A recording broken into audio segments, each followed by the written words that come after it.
अस्सलाम वालेकुम गाइस, आप सबका मैं अपने चैनल सीक्रेट्स ऑफ एग्रीकल्चर में वेलकम करती हूँ।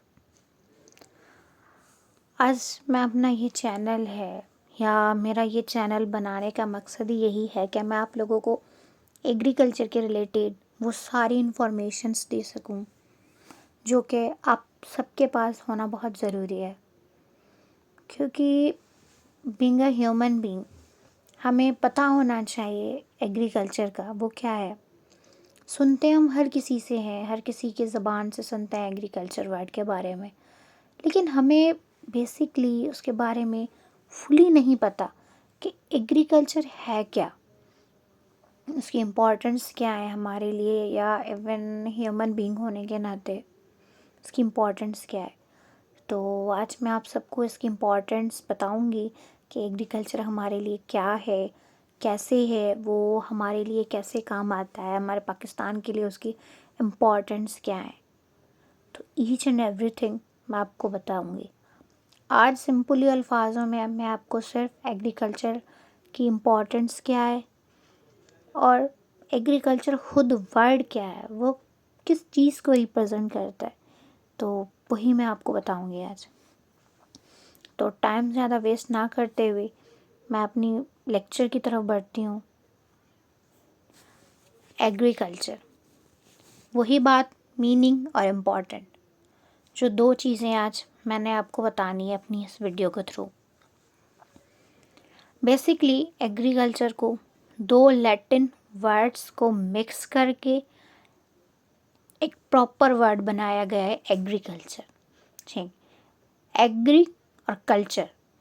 एग्री मीन्स फील्ड, हमारी ज़मीनें, और कल्चर मीन्स कल्टीवेशन या ग्रोइंग, मतलब किसी भी चीज़ को उगाना या ग्रो करना। सिंपल वर्ड में हमारे एग्रीकल्चर की मीनिंग क्या होगी? Cultivation of field.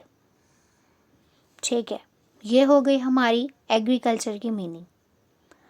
अब मीनिंग के बाद हम आते हैं इम्पॉर्टेंस पे। जैसे मैंने आपको कहा कि ह्यूमन बीइंग के लिए ये इम्पॉर्टेंट है, ठीक है, तो किस तरह से वो ह्यूमन बीइंग के लिए इम्पॉर्टेंट है? ह्यूमन बीइंग को क्या चाहिए?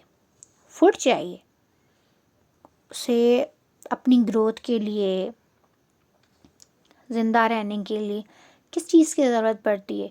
फूड की ज़रूरत पड़ती है अपने सर्वाइवल के लिए।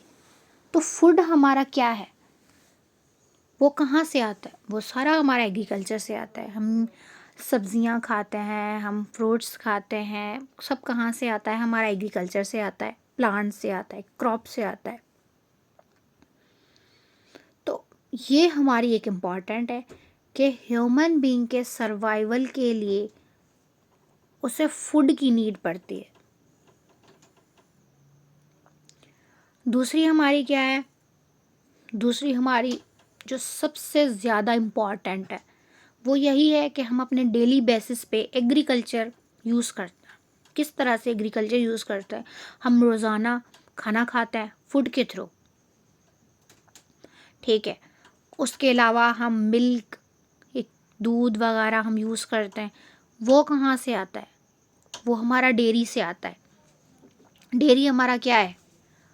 हमारी काऊ हैं, बफेलोज़ हैं, वो क्या हैं? वो वेटनरी से ताल्लुक़ रखती हैं। और हमारी वेटनरी क्या है? वो हमारी एग्रीकल्चर में आती है। तो इट मीन्स के हमारे सराउंडिंग वो चीज़ें जो हमारे ह्यूमन बींग्स के लिए, सर्वाइवल के लिए यूज़ होती हैं, वो क्या है? वो एग्रीकल्चर से ताल्लुक़ रखती हैं। तो ये ना एग्रीकल्चर हमारे लिए इम्पॉर्टेंट। उसके अलावा पाकिस्तान क्या है? कहता है ना हम, पाकिस्तान एक ज़रूरी मुल्क है या पाकिस्तान एक एग्रीकल्चर मुल्क है। तो वो क्या है? तो यही तो चीज़ें हैं एग्रीकल्चर। हमारे पाकिस्तान में एग्रीकल्चर है सबसे ज़्यादा। और वो क्यों है? अब एग्रीकल्चर भी ऐसे तो ग्रो नहीं होती ना भाई, उसके लिए भी इम्पॉर्टेंट है। क्या इम्पॉर्टेंट है? दो चीज़ें, एक हमारी सॉइल, हमारी ज़मीन का फर्टाइल होना, और दूसरा है वाटर, पानी। अगर ये दोनों चीज़ें हैं तो बेसिकली आपकी एक ज़मीन है वो एक ज़रख़ेज़ ज़मीन बन सकती है, वहाँ पे ग्रोइंग हो सकती है, क्रॉप्स हो सकती हैं, आपके फ्रूट्स हो सकता है, सारी चीज़ें आपकी हो सकती हैं। लेकिन इवन अगर आपकी ज़मीन फर्टाइल नहीं है, आपके पास अगर आपकी ज़मीन फर्टाइल है, आपके पास पानी नहीं है, तो नहीं होगी, वो कैसे होगी? जैसे आम तौर पे हमें पता है, हम गंदुम खाते हैं। गंदुम क्या है? हमारी व्हीट है। हमें ये तो नहीं पता कि उसको कितना इरिगेशन, कितने पानी चाहिए, कब किस टाइम से चाहिए। अगर उन्हें वो प्रॉपर पानी है, उसके प्रॉपर फर्टिलाइज़र हैं, वो सारी चीज़ें नहीं मिलेंगी, उसकी मैनेजमेंट नहीं होगी, तो वो नहीं ग्रो कर पाएगी। हमारा तो यही सिस्टम होता है कि हम बनी बनाई चीज़ बाहर से ले लेते हैं, उसको यूज़ कर लेते हैं, उसकी इम्पोर्टेंस क्या है, कुछ नहीं पता होता, वो आई कहाँ से है, वो बिलॉन्ग किस चीज़ से रखती हैं, कुछ पता नहीं होता हमें। तो इन सारी चीज़ों को हमें हमें फ़ोकस करना चाहिए इन चीज़ों को। और सबसे ज़्यादा हमारी इकनॉमी